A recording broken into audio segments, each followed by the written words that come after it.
جی اس وقت ہم لوگ ترلائی میں موجود ہیں اور یہاں پر جو شہداء تھے ان کی نماز جنازہ ہوئی ہے.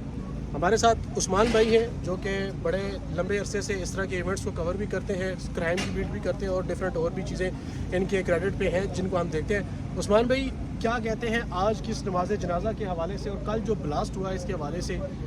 بہت ساری سوشل میڈیا پہ خبریں بھی چلتی رہتی ہیں, آپ کو پتہ ہی ہے آج کل فیک نیوز کا بھی دور ہے اور بھارتی ایجنڈا جو ہے وہ بہت ایسا ہے کہ جس کو ہم دیکھ سکتے ہیں کہ وہ پاکستان کے اگینسٹ باتیں کرتا ہے. تو آپ اس حوالے سے کیا کہنا چاہتے ہیں؟ دیکھیں جی, بہت شکریہ, کیونکہ گزشتہ روز جو ہے وہ ترلائی کی اس امام بارگاہ میں انتہائی بزدلانہ جو ہے وہ کارروائی کی گئی ہے فتنۃ الخوارج کی جانب سے, کیونکہ اس وقت سیکورٹی فورسز کی جانب سے بڑے پیمانے پر آپریشن جو ہے وہ کیا جا رہا ہے, چاہے وہ کے پی میں ہو, چاہے وہ جی پی میں ہو, چاہے وہ بلوچستان میں ہو, اور اس وقت فوج جو ہے وہ بڑا زبردست کام کر رہی ہے. لیکن اس طرح کی جو کارروائیاں ہیں وہ ہم ماضی میں بھی دیکھتے رہے ہیں, اور لیکن اس میں اب میں اپنی قوم کو سلام پیش کرتا ہوں کیونکہ انہوں نے اس طرح ہمیشہ ان کارروائیوں کے بعد کافی متحد ہو کر جو ہے وہ سامنے آئے ہیں. لیکن یہ جو بزدلانہ کارروائی کل کی گئی ہے امام بارگاہ میں, اور یہ اس وقت کی گئی ہے جب نماز کی ادائیگی کے دوران یہ واقعہ پیش ہے, جس میں اب تک کی اطلاعات کے مطابق 34 افراد جو ہے وہ جاں باک ہو گئے ہیں, اور جو زخمی ہیں ان کا جو فگر ہے وہ 165 تک جو وہ پہنچ چکے ہیں. سرکاری معلومات ہے 28 لاشیں جو ہیں وہ گزشتہ روز پم سے جو ہے وہ لواحقین کے حوالے کی گئی ہیں, 4 پولی کلینک سے منتقل کی گئی ہیں. اب سے کچھ دیر قبل جو ہے وہ پمس میں ایک اور شخص جو ہے وہ جاں باک ہوا ہے جو کہ سائبر سیکورٹی کا طالب علم تھا اسلام آباد کی ایک نجی یونیورسٹی میں, اور اب پم سے جو لاشیں منتقل کی گئی ہیں ان کی تعداد 29 ہو گئی ہے, اور ایک ڈیڈ باڈی جو ہے وہ راولپنڈی کے بے نظیر بھٹو اسپتال جو وہ منتقل کی گئی ہے. زخمیوں کی اگر بات کریں تو زخمیوں میں 119 زخمی جو ہے وہ پمز اسپتال منتقل کیے گئے ہیں, اور 30 زخمی جو ہے وہ فیڈرل جنرل ہاسپٹل کے اندر منتقل کیے گئے ہیں, اور 3 زخمی جو ہیں ان کو بے نظیر بھٹو ہاسپٹل منتقل کیا گیا ہے, اور اسی طرح 13 زخمی جو ہیں انہیں پولی کلینک اسپتال منتقل کیا گیا ہے. جو کریٹیکل اس وقت سچویشن ہے, 25 ایسے لوگ جن کی حالت اس وقت پمز اسپتال میں انتہائی تشویشناک ہے, 4 لوگ ایسے ہیں جن کی پولی کلینک میں اس وقت حالت جو وہ تشویشناک ہے. اب تک جو ہے وہ تقریباً 16 جو افراد تھے ان کی نماز جنازہ جو وہ ادا کر دی گئی ہے. 11 افراد کی نماز جنازہ ترلائی میں, 3 افراد ایسے ہیں جن کی جی 9 میں ادا کی گئی ہے, اور اسی طرح ایک کی راولپنڈی میں اور ایک کی گزشتہ رات پولیس لائن ہیڈ کوارٹر میں ادا کی گئی ہے.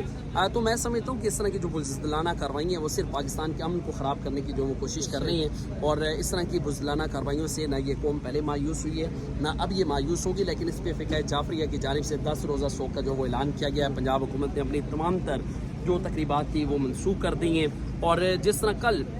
وزیر اعظم کی ہدایت پر بڑے زبردست اسپتالوں میں انتظامات کیے گئے, بہترین علاج معالجہ جو وہ اس وقت جاری ہے. شہریوں کی بڑی تعداد جو وہ خون کے احتیاط دینے کے لیے اسپتالوں میں پہنچی ہے, نوجوان اس میں بڑی تعداد میں موجود تھے, اور جو رضاکاران ہیں مختلف NGOs کے ان کی جانب سے کیمپنگ کی گئی ہے جہاں پر اس وقت لواحقین کو کھانا فراہم کیا جا رہا ہے, پانی فوری پہنچایا گیا. تو میں سمجھتا ہوں کہ اس طرح کی کارروائیاں جو ہیں وہ اس ملک کے امن کو خراب نہیں کر سکتی, اور اس طرح کی جو بزدلانہ کارروائیاں ہیں اس کے بعد ہماری فوج نے بڑے پیمانے پر جو وہ کریک ڈاؤن کیے ہیں. فوری طور پر قانون نافذ کرنے والے اداروں نے جو کچھ بمبار تھا اس کی انہوں نے شناخت جو ہے وہ حاصل کر لی ہے, اور اس کا تعلق بھی بتا دیا گیا ہے کہ کہاں سے ہے, اور اس کا افغانستان سے تعلق بتایا گیا ہے, اور وہ 5 ماہ قبل جو ہے وہ پاکستان آیا تھا, اور اس نے کچھ 6 سے 7 مرتبہ وہ پاکستان سے افغانستان اور افغانستان سے پاکستان آتا جاتا رہا. میں سمجھتا ہوں کہ بھارت جو ہے وہ پاکستان کے امن کو خراب کرنے کے لیے افغانستان کی سرزمین کو جو وہ استعمال کر رہے ہیں, اور چونکہ بھارت یہ چاہتا نہیں ہے کہ پاکستان ترقی کی منازل طے کرے, وہ ایشین ٹائیگرز بنے, تو اس میں بھارت جو ہے یہ سارا ہاتھ اسی کا ہے. اور انشاءاللہ عنقریب آپ دیکھیں گے کہ ان کے سہولت کاروں کو ہماری فوج جو ہے وہ نیست و نابود کرے گی, ان کو ٹارگٹ کرے گی, اور اس وقت بھی ان کے سہولت کار جو ہیں وہ پاک فوج کے جوانوں نے جو ان کو اپنی تحویل ملی. بالکل عثمان بھائی, جب بھی ہم دیکھتے ہیں جب بھی بڑا آپریشن ہوتا ہے, جس طرح ابھی حال ہی میں کوئٹہ میں آپریشن ہوا, تو اس کے بعد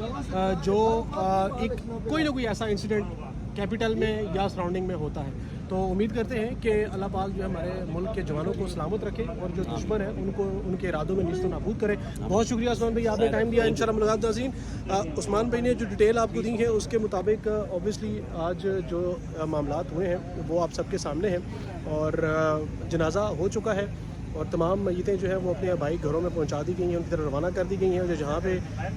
جہاں پہ جو جن کی تدفین ہونی ہے ان کے بھی ان کے گھروں میں پہنچا دی گئی ہے. تو بس یہی ہے کہ شہداء کے لیے دعائیں مغفرت کرتے ہیں, اور اللہ پاک ہمارے ملک کو سلامت رکھے, اور حوصلے جوان ہیں, بلند حوصلے لوگوں کے, اور لبیک یا حسین کی صدائیں ہیں. اب تک کے لیے اتنا ہی, مجھے دیں گے اجازت. اللہ حافظ. پاکستان زندہ باد.